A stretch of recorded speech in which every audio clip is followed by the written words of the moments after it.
Bon après-midi, monsieur. Merci. C'est mieux de m'appeler Valérie, hein. Je me sens à D'accord. l'aise avec Valérie. D'accord, Valérie. Bon après-midi.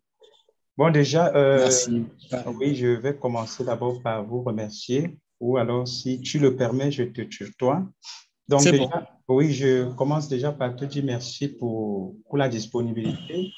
Merci d'avoir accepté de participer à cet échange pour le grand bonheur de l'Afrique. Je suis Prostel Antoine Gameni, le responsable de la communication du groupe Café Club. Je vais commencer déjà par vous mettre dans le bain, par vous plonger dans le bain en vous expliquant ce que c'est que le café. Et après cette brève présentation du café, je vais dérouler le questionnaire que nous avons prévu pour vous.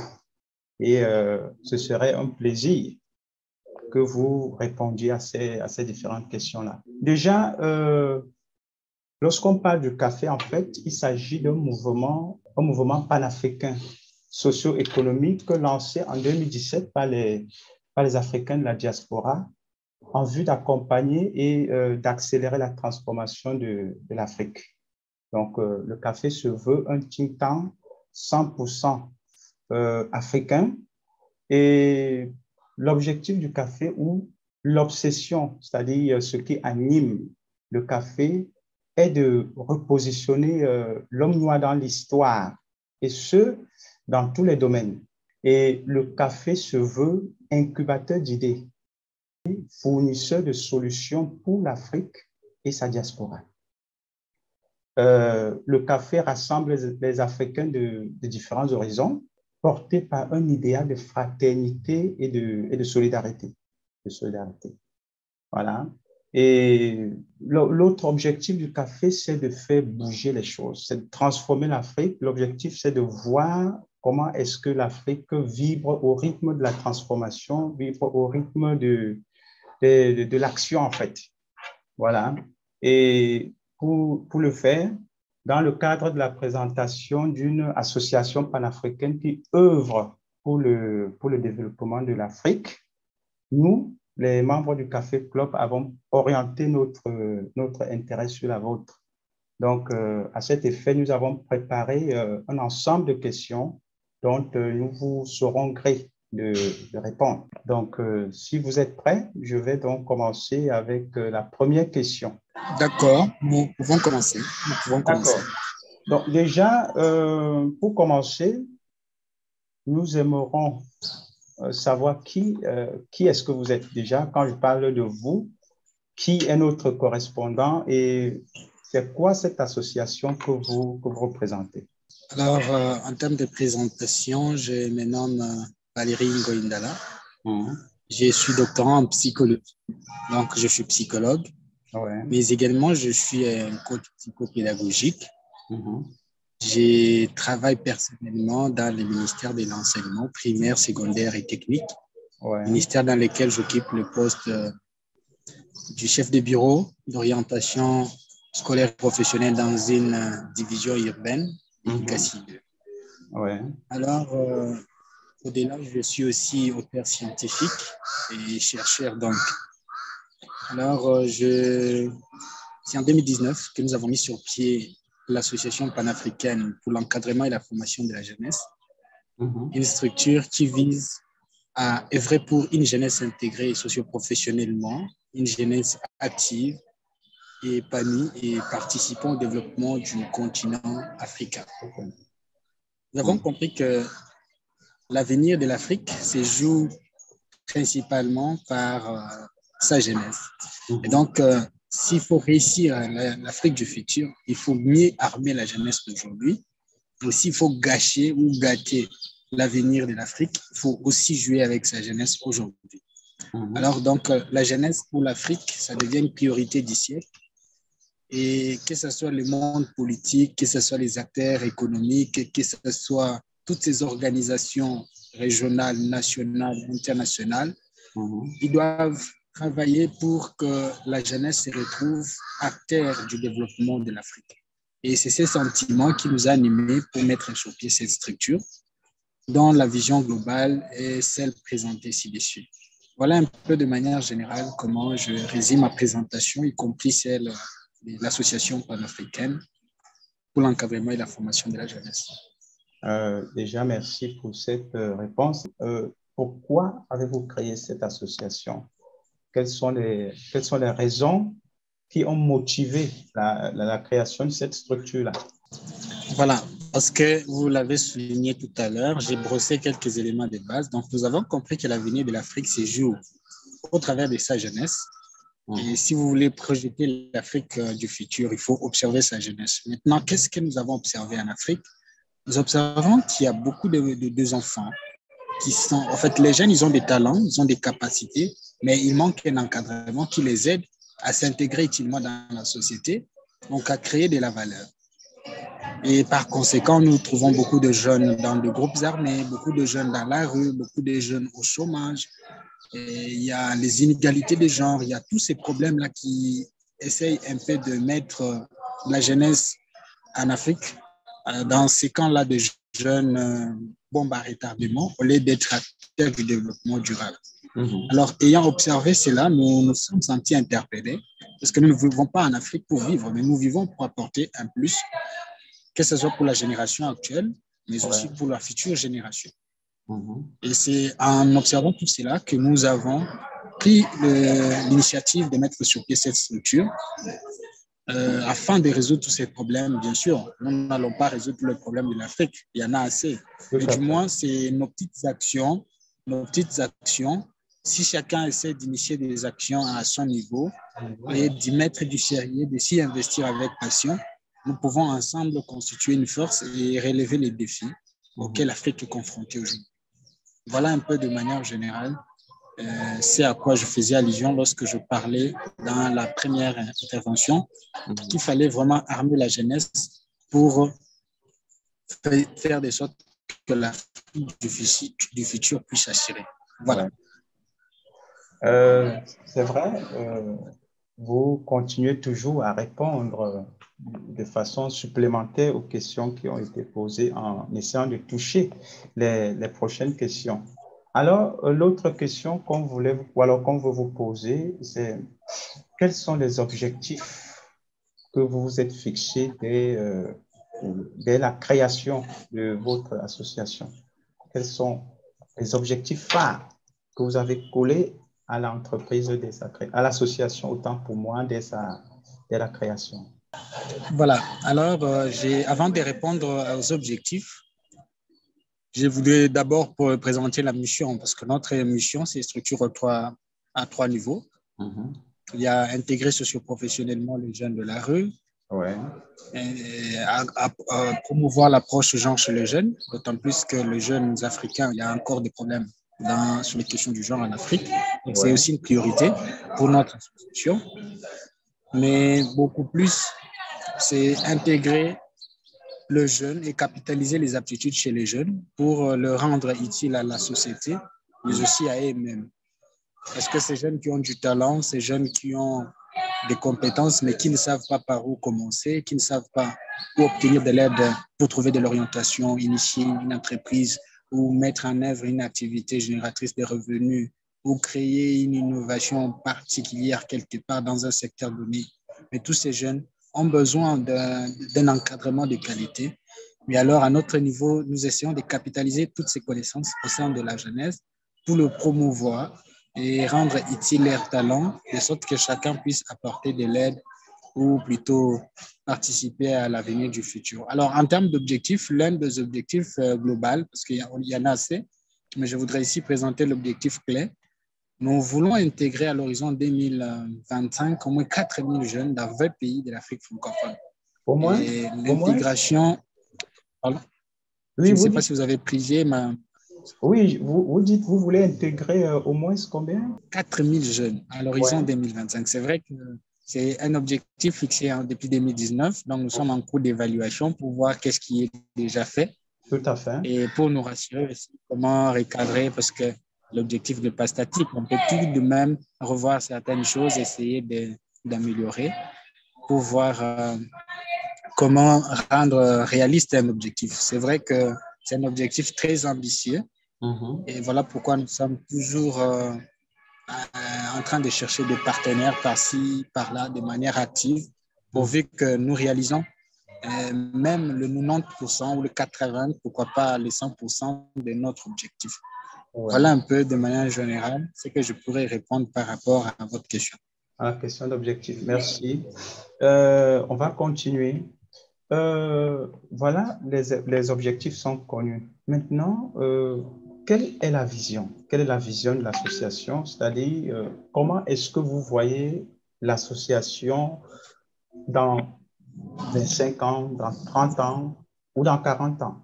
Quelle est la vision? Comment vous vous imaginez l'Afrique après 30 ans, sachant que vos objectifs ont été implémentés, les objectifs que vous êtes fixés dès le départ ont été implémentés. Quelle est donc cette vision-là? Quelles sont les stratégies que vous déployez pour que ce rêve soit enfin réalité?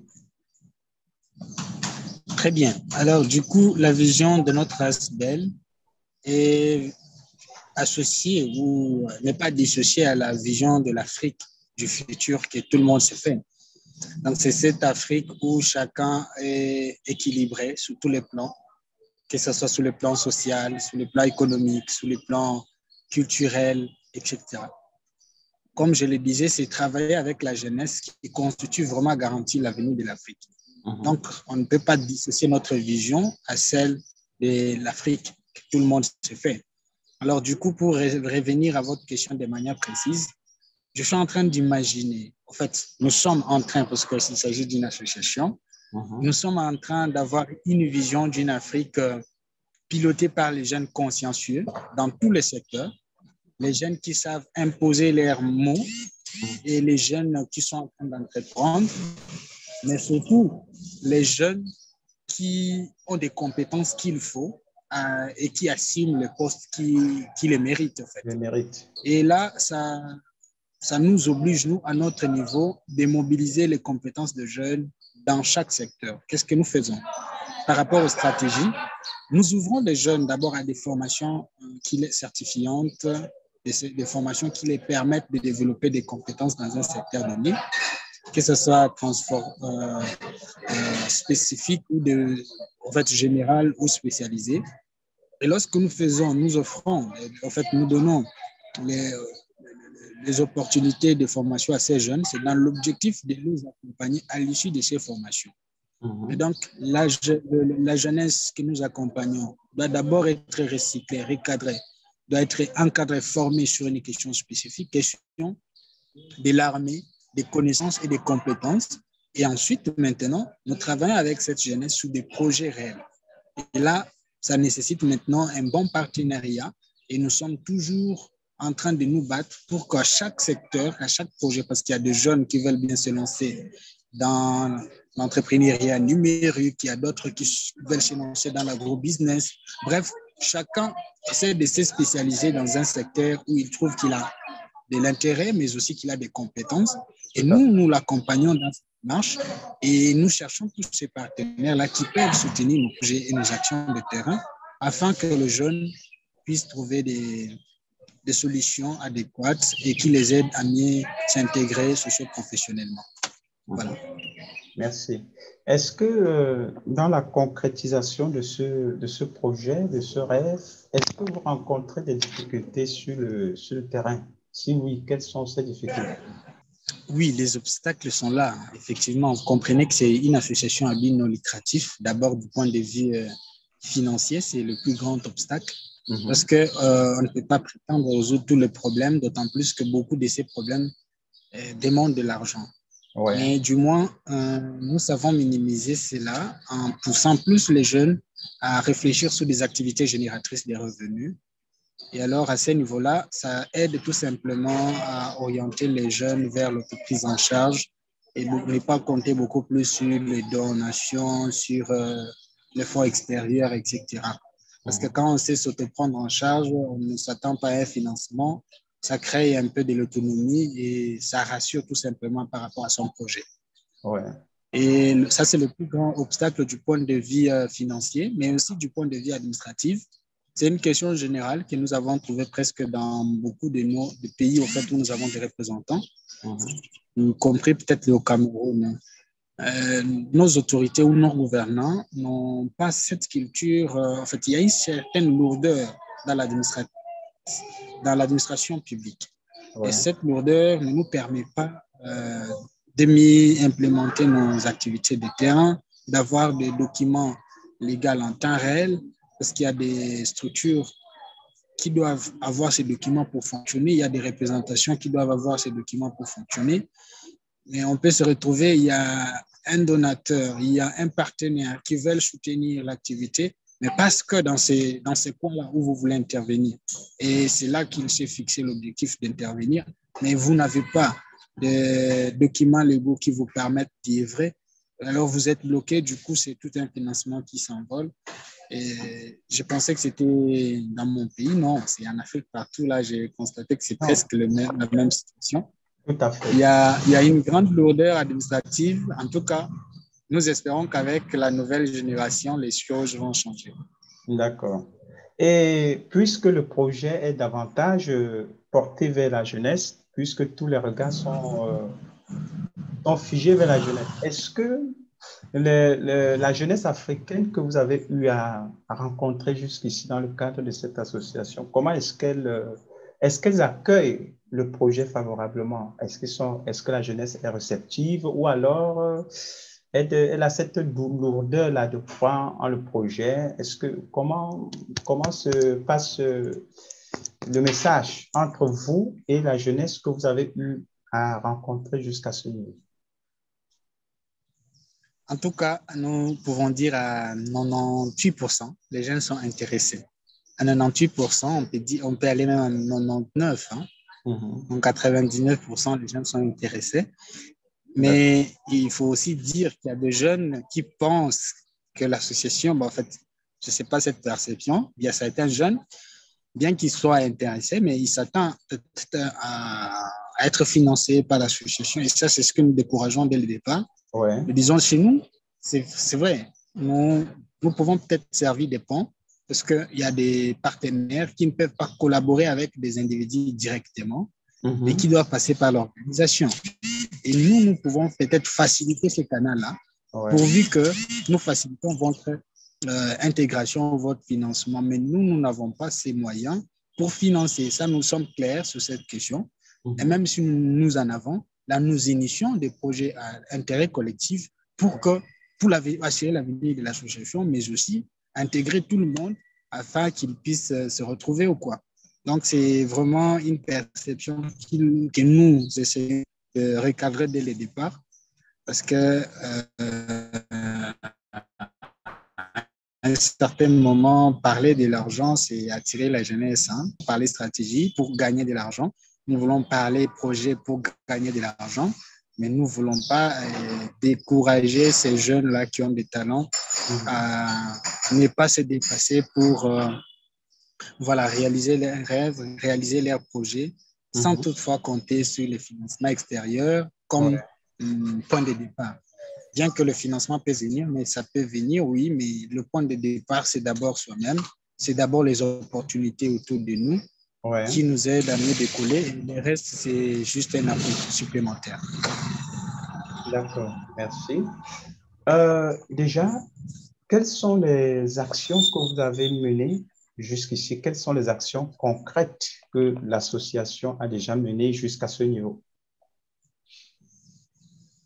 Voilà, en termes d'action, nous en avons assez.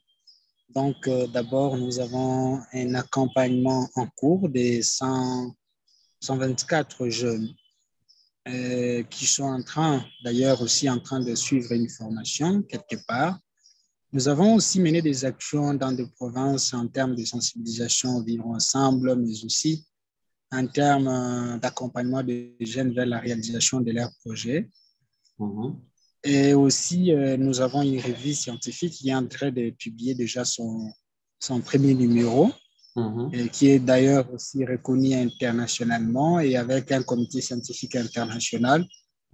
Alors, Nous sommes aussi en train d'initier aussi d'autres activités de terrain avec les orphelinats en République démocratique du Congo, où nous venons en aide aux orphelins, aux enfants, en fait, en situation de détresse psychologique, que ce soit les enfants ou les jeunes de la rue. Alors, Ouais. c'est vraiment de manière générale, mais en termes de chiffres, comme je le disais, il nous faut un bilan général pour voir sur les 4000 jeunes que nous voulons, combien déjà nous avons fait concrètement Ouais. et combien il nous reste. Et aussi, ça nous permet de recadrer nos stratégies et voir comment nous pouvons encore renforcer davantage nos actions. Ouais. Je pense que tu as tout fait de répondre à cette question parce que je m'apprêtais à te demander quels sont les résultats que vous avez obtenus jusqu'ici. C'est-à-dire, lorsque vous regardez les objectifs que vous êtes fixés dès le départ, à combien est-ce que à combien est-ce que vous pouvez estimer le pourcentage de réussite jusqu'à ce niveau? Est-ce que vous avez l'impression À que 5%. à 5%? J'ai l'impression que nous sommes à 5%. Donc, il y a D'accord. encore 95 à faire. Voilà, donc ça veut dire que ça veut dire que si vous avez fixé les objectifs et que pour un moment donné, et que à ce niveau-là, vous êtes à 5% de réalisation, ça veut dire que naturellement, il y a quelque chose qui bloque. Est-ce que vous avez pu identifier cet élément-là, cet élément de pesanteur-là, qui fait en sorte que le projet ne puisse pas décoller à une vitesse vertigineuse, quoi? Oui, parce que je le disais tout à l'heure, le point de départ et le point le plus capital, c'est le financement. Alors, nous sommes une ASBEL à but non lucratif. Nous fonctionnons avec les contributions des membres et le financement extérieur, nous n'en avons pas encore jusque-là. Nous avons plutôt des partenaires techniques, mais les partenaires financiers, il n'y en a pas encore. Ouais. Et alors, ça nous bloque parce que nous avons des projets à implémenter qui attendent le financement. Mais en attendant, nous sommes en train de travailler sur des stratégies, des AGR, en fait, les activités génératrices de revenus, pour permettre à ce que l'ASBEL soit suffisamment autonome et puisse financer elle-même ses projets. C'est vraiment l'élément principal qui essaie de nous bloquer dans la démarche. Et parmi vos activités génératrices de revenus, est-ce que vous pouvez nous énumérer quelques activités dans le cadre de votre projet? Quelles sont les activités génératrices de revenus auxquelles vous avez pensé? Est-ce que vous avez aussi pensé à certains partenaires financiers qui peuvent vous apporter quelques aides pécuniaires? Et si oui, quels sont ces partenaires? Voilà. Voilà. En termes de partenariat, nous sommes en train, bon, je ne sais pas dévoiler les partenaires avec lesquels nous sommes en train de toquer, mais du moins, il y en a, que ce soit du point de vue régional, comme du point de vue international. Nous sommes en train de voir quel type de partenaire avec qui collaborer pour voilà, bénéficier des financements de nos projets, les intéresser en rapport avec nos activités, etc., nos compétences aussi internes. Parce que nous n'avons pas seulement des projets à vendre, nous avons aussi des compétences internes qu'il faut mettre à la disposition de ces donateurs ou de ces bailleurs. Mais également, en termes d'activités génératrices de revenus, nous avons dédié toute une commission qui va nous fournir des rapports d'ici fin mars, les rapports sur les AGR que l'ASBEL pourra initier le plus rapidement possible. Question de mieux décoller.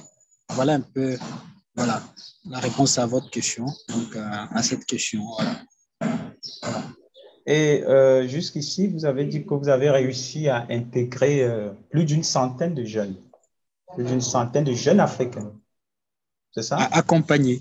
Accompagner, parce que pour parler de Il l'intégration, il y a encore une démarche à faire. y a encore une démarche accompagnée. Et ces jeunes-là, j'aimerais savoir, est-ce que c'est diversifié? Est-ce que les jeunes-là se retrouvent seulement au Congo? Quels sont les pays africains que vous avez réussi à toucher jusqu'ici dans le cadre de ce projet?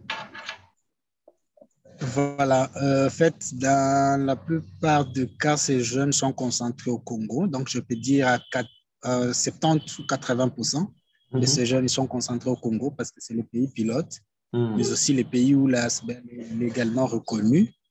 Alors, dans les autres pays, nous n'avons encore que des représentants. Mais quand même, nous faisons profiter à ces pays-là aussi voilà, les opportunités, par exemple pour la formation en cours, dans le cadre du programme insertion jeunesse, initié par notre ASBEL. En fait, il y a des pays comme le Cameroun, le Bénin, le Togo, la Côte d'Ivoire, l'Algérie, le Burundi, la Guinée-Conakry. Ce sont les pays où, et alors, lorsqu'ils peuvent faire profiter à ces pays-là, nous les intéressons tout de même à y prendre part. Voilà.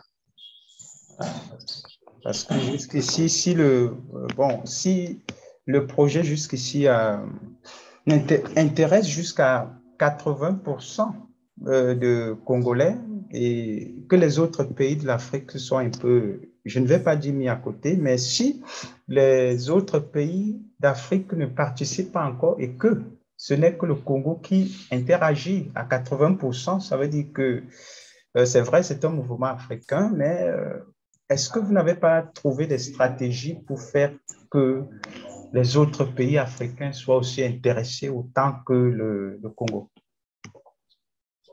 Alors, qu'est-ce que... Je vous rassure, je vous rassure que j'ai l'impression de voir nos frères de l'Afrique de l'Ouest être plus panafricains que le Congolais. Donc, chaque jour, je reçois beaucoup de mails plus panafricains que les Congolais. Ouais. Pour dire, ils sont vraiment intéressés. Je reçois des mails qui savent quoi de notre pays qui est l'Afrique. Alors, pour dire, ce n'est pas les Congolais qui sont intéressés. Et le projet a juste besoin, peut-être, parce que vous l'avez compris, c'est en RDC où nous avons les documents officiels. Et pour que la sécession démarre dans les autres pays, il faut aussi ces documents de manière officielle. Ouais. Alors, ce qui bloque, c'est que nous avons encore des représentants qui ne sont pas encore officiellement reconnus par l'État, par le gouvernement. C'est ce qui bloque un peu. Mais nous sommes en train d'y voir parce que, comme je le disais au départ, il y a une certaine lourdeur administrative, que ce soit en fait partout en Afrique, peut-être en Afrique subsaharienne, il y a vraiment une certaine lourdeur administrative de la part des gouvernants. Ouais. Alors, si jamais nous avons dans ces pays des aspects légalement reconnus, vais-je dire, là, il n'y aura pas d'inquiétude. Ça va faire bénéficier à toute la jeunesse africaine. Et c'est ça même notre objectif. D'ici 5 ans, 3 ans, nous voulons vraiment gagner une grande partie, si pas tout le 20 pays d'Afrique francophone, mais on aura gagné au moins les 70 ou 80 ou 60%. D'ici 5 ans, ça c'est notre objectif, pourvu que le travail des terrains puisse vraiment impacter toute l'Afrique. Voilà, toute l'Afrique, voulais-je dire.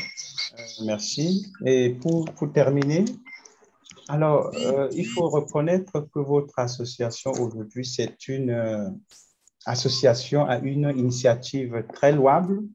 On peut dire que vous pouvez aujourd'hui être considéré comme un leader au sein de la jeunesse africaine. Alors, quels conseils pouvez-vous donner à ces jeunes-là? Quels conseils pouvez-vous donner à ces jeunes Africains pour les encourager à se greffer à cette mouvance-là? Voilà. Les solutions de l'Afrique ne proviendront que des Africains eux-mêmes, disait un auteur. Pour dire, c'est à nous les Africains de relever les grands défis de l'Afrique. Nous ne sommes pas une génération née colonisée, nous sommes une nouvelle génération. C'est sûr, dans la plupart des cas, nous avons tendance à nous victimiser. Nous avons tendance à être des victimes au lieu d'être des acteurs du développement durable. Ouais. Et pour commencer, on ne le fait pas seul. Non, c'est que, comme on dit souvent, l'union fait la force. Et donc, c'est cette jeunesse qui doit prendre conscience que l'avenir de l'Afrique nous appartient tous. Et c'est à nous tous de nous souder, à nous tous d'unir nos stratégies pour relever les défis auxquels l'Afrique fait face aujourd'hui. Et ces défis sont présents dans tous les domaines, dans tous les secteurs. Et alors, chacun a ses compétences, chacun a ses spécialités, chacun a ses capacités à offrir à l'Afrique.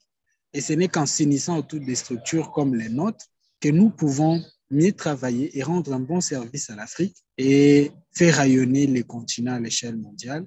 Pourquoi pas le rendre d'ici 20 ans, 30 ans, le continent le plus puissant du monde. C'est encore possible parce que nous avons tout ce qu'il faut, que ce soit les ressources, que ce soit l'intelligence, que ce soit les compétences, tout tout ce qu'il faut pour relever les défis, nous en avons. Et c'est à nous d'en prendre conscience et de nous lever comme un seul homme, unis main dans la main, pour vaincre l'adversité. Voilà un peu le message que je pourrais passer à la jeunesse africaine, profitant de cette interview. Merci. Merci beaucoup. C'est à nous effectivement de vous remercier. De toutes les façons, la jeunesse africaine vous écoute. Nous allons vous dire un grand merci pour avoir accepté de sacrifier votre temps pour répondre à cette interview. Nous vous remercions grandement et par ma voix, le Café Club vous remercie pour la collaboration et nous vous reviendrons certainement dans les prochains jours. Merci à toute l'équipe Café Club. Nous sommes ensemble pour la cause africaine. Merci. Merci.